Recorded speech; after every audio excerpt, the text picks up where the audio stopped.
baca dari sini, teks yang disiapkan oleh staf saya itu membosankan sekali.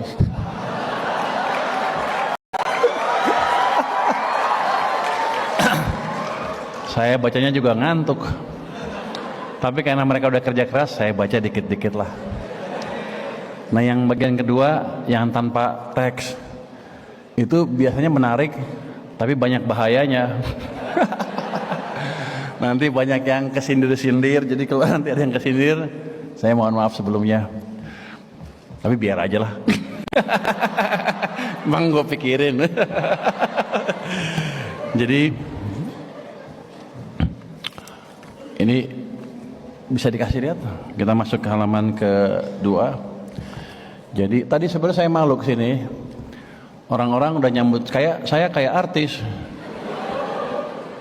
Padahal baru kerja 1 bulan.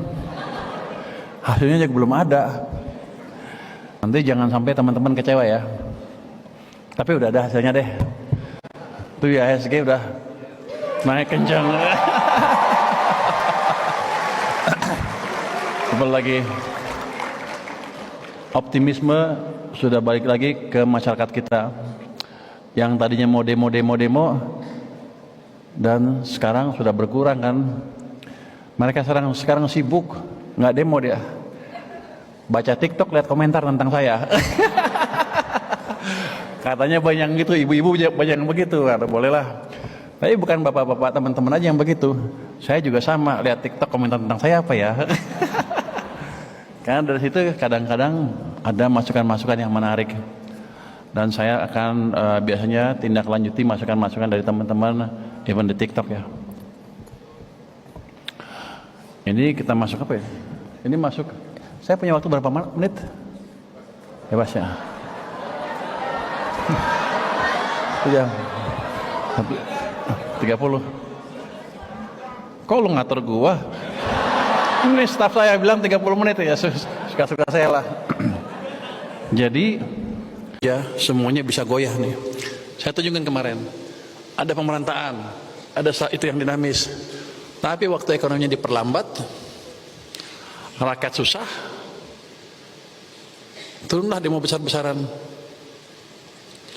Demo yang terjadi yang berapa? Sebulan lebih yang lalu, sebulan, seminggu, 2 minggu yang lalu, itu karena dampak dari ekonomi yang melambat secara signifikan.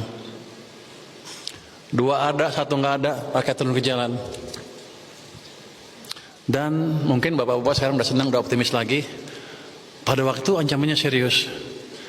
Kalau kita tidak merubah arah kebijakan ekonomi pada waktu itu atau sekarang, kita akan terus mengalami demo dari minggu ke minggu, semakin lama semakin parah. Dan hitungan saya sebagai ekonom dan setengah dukun, Februari tahun depan akan terjadi pergantian kekuasaan yang kosnya buat masyarakat kita mahal.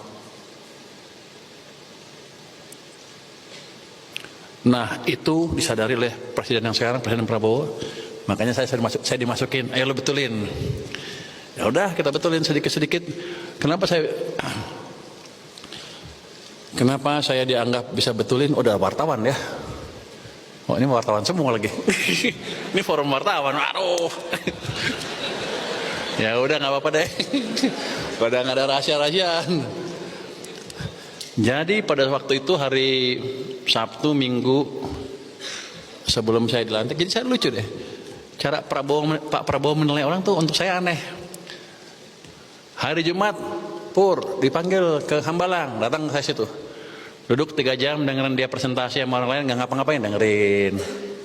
Besoknya lagi, datang lagi, duduk 2 jam 3 jam nggak ngapa-ngapain tuh, dengerin. Dia cuma ngeliat gua aja. Oh, kayaknya dia ngeliat itu.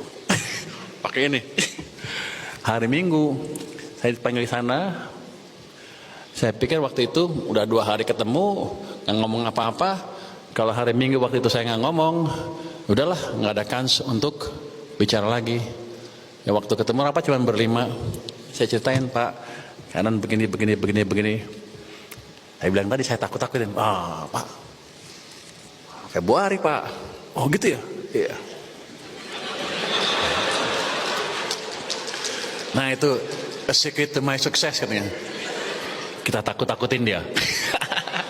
Tapi enggak, memang ancaman serius. Saya beberkan data-data yang panjang dan clear. Zaman Pak Soeharto kenapa dia jatuh, zaman Gus Dur kenapa dia jatuh, zaman SBY kenapa dia hampir jatuh tapi nggak jadi, zaman Pak Jokowi juga sama. Jadi sebetulnya ya, kita kan punya siklus bisnis. Ekonomi itu ekspansi, resesi, ekspansi, resesi. Kita rata-rata 7 tahun ekspansi, setahun resesi, 7 tahun ekspansi, setahun resesi. Dalam masa downturn itu adalah masa-masa kritis. Kalau pengambil kebijakan salah mengambil kebijakan, yang terjadi adalah zamannya Pak Harto, salah lagi, zamannya Gus Dur, zamannya Pak SBY 2008 diamankan, 2008 2009 naik ekspansi, harusnya kalau 7 2016 kan. 2015 pada waktu Pak Jokowi mengambil kekuasaan, suasana goncang sekali kan. Dia hampir jatuh, hitungannya harusnya 2016 jatuh dia. Akan menjatuh, dia jatuh. Untung ada saya.